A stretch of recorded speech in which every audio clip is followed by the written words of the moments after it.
O Atlético Mineiro foi até o Rio de Janeiro para poder enfrentar o melhor elenco do, do nosso continente, né? O time do Flamengo, um time muito forte, um time muito conciso, um time que acaba depreciando o adversário, né? Tamanha é a discrepância de elenco. Não tem problema nenhum em falar isso, porque o time do Flamengo de fato é um baita de um time. O Atlético foi jogar contra essa grande equipe do Flamengo e fez um jogo digno. Ah, Cláudio, mas fez um jogo digno e perdeu? Sim, fez um jogo digno e perdeu. Porque a qualidade individual dos jogadores do Flamengo, ela sobrepõe a qualquer elenco hoje do nosso futebol. E ainda para piorar um pouco mais a situação e para incrementar e dar robustez à minha opinião, o Atlético só não empatou o jogo e a história poderia ter sido outra totalmente diferente se tivesse abrido o placar com a displicência do Rony quando teve uma oportunidade mais do que clara para poder finalizar contra o gol do Flamengo. O Rony teve uma oportunidade, aquilo ultrapassa o absurdo, a forma que o Rony finalizou. Mas todo mundo sabe também, né? O Rony nunca foi esse primor de jogador que andaram pintando por aí. O Rony sempre teve muita limitação técnica. É um jogador que é muito voluntarioso, tem uma velocidade espantosa, uma velocidade incrível, mas é o tipo do cara que corre mais que a bola, por exemplo. É um cara que tropeça na bola e cai. É um camarada que não tem a qualidade de, no ápice da sua velocidade, dominar, parar. Não, o Rony não pensa. O Rony é como se fosse aquele menino do Flamengo, me fugiu o nome dele aqui agora, que corre o tempo inteiro, mas corre, só corre. Ele passa da linha de fundo, né, um jogador que era do Goiás, esqueci o nome dele aqui agora.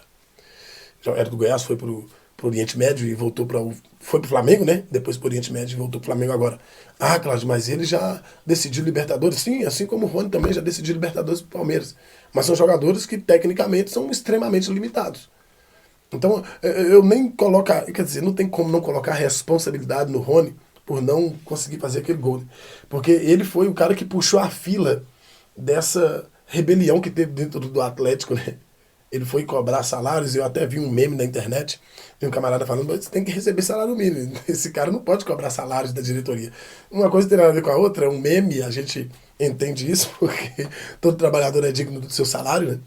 Mas o Rony, para ele fazer o tipo de cobrança que ele fez, ele precisa, no mínimo, de corresponder, de ser um jogador que corresponde. E ele nunca foi.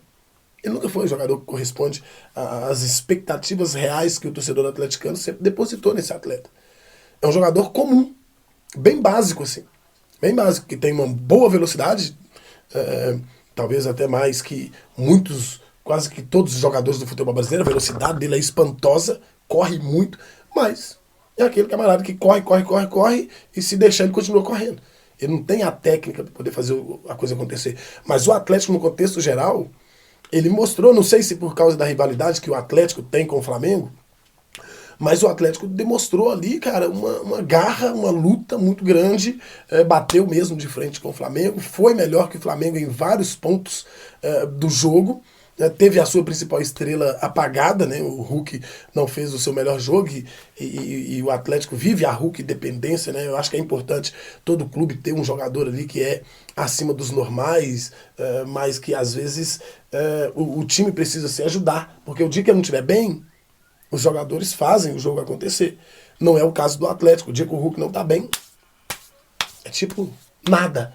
Quando o Hulk tá bem, o Atlético consegue fazer seus gols ali, nem que seja de bola parada, e o Hulk não é mais aquele cara que vai entregar o ímpeto que entregava há 2 anos atrás. Ele não vai ser esse cara. Desde o ano passado ele não é mais esse camarada, mas é extremamente decisivo, bola parada. Ele guarda mesmo, faz gol até de escanteio, né? Chutando direto para o gol, gol olímpico. É um camarada acima da média. Então o Hulk não esteve bem ontem e isso acabou comprometendo bastante a atuação do time do Atlético. Se o Hulk tem uma oportunidade daquela com o zagueiro lá dentro do gol, aqui foi incrível. O zagueiro lá dentro do gol, o gol aberto, são 9 metros, sobrou para o Rony ali aproximadamente 6 metros para ele guardar a bola e ele chutou no único lugar que não podia chutar. Se é o Hulk na oportunidade daquela, Ele entra com bola e tudo, ele deixa o zagueiro caído pro chão fora, porque tem muita qualidade, mas o Rony não tem. Mas dentro de um contexto geral surge sim uma esperança maior para o torcedor atleticano, porque o Atlético hoje está a 5 pontos da zona de rebaixamento. E isso é perigoso. Perigoso no sentido de que o institucional do Atlético ele é inexistente. O institucional do Atlético vive uma crise recorrente que parece que não vai acabar nunca mais. Então, quando se junta tudo isso e você pega o Atlético que não joga bem, isso é extremamente preocupante. O jogo de ontem foi um bom jogo, mas a derrota veio.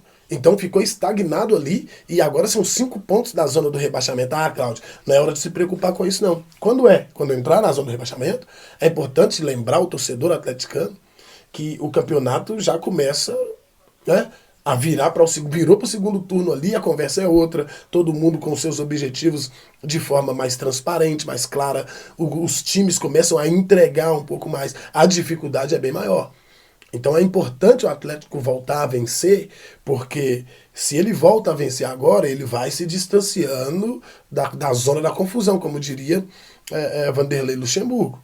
Mas se deixar aproximar da confusão, metade de campeão de parte final, de segundo turno do Campeonato Brasileiro, para sair de lá é um Deus nos acuda. Então o momento de acordar é agora, estão chegando algumas contratações no Atlético, torcer para que essas contratações deem certo, para que o time possa se reerguer novamente e a diretoria fazer a parte dela também, porque não adianta nada contratar, o que atrapalha também, né? Até atrapalha porque na medida que vai contratando, os jogadores que já estão lá dentro e que não recebem salários, eles começam a ficar incomodados. Tem a promessa aí de que alguns dias os salários serão todos quitados. Se essa promessa não é cumprida, aí o inferno aí já era. Aí não tem mais o que falar, não tem mais o que fazer. Aí é presságio para miséria mesmo, isso é uma realidade. Porque quando vai contratando, não paga salário aqui, os jogadores começam a falar um com os outros. Pô, para pagar nós não tem dinheiro, mas para contratar tem. E aí a coisa vai ganhando contornos extremamente negativos. O Atlético fez um bom jogo, mas perdeu mais uma vez. Isso aí é aí que mora o problema. Quando vence, quando joga mal e vence, isso é excelente. Mas quando joga bem e perde, isso é horrível. É horrível, mas existe uma ponta de positividade. Porque é melhor perder. Perder não que é bom, mas é melhor perder jogando bem do que perder jogando mal. Quando perde jogando mal é um inferno.